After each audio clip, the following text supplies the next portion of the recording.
Coinbase, how to withdraw to bank account. Hello everybody, welcome back to my channel. This is me Pipan Basnath, and today I'll guide you on how you can withdraw to bank account on Coinbase.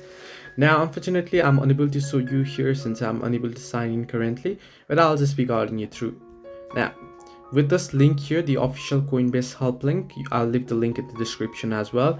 If you want to do it on your browser, you can see first you want to sell your assets to cash, and after that you want to click my assets option on the web browser. Then click the asset you would like to cash out. From the cash out tab, enter the amount you want to cash out and click continue. Choose your cash out destination and click continue, and then click cash out now to complete your transfer. Similarly, if you want to do it on the mobile application, you want to tap the menu in the upper left corner, then tap on the cash out option.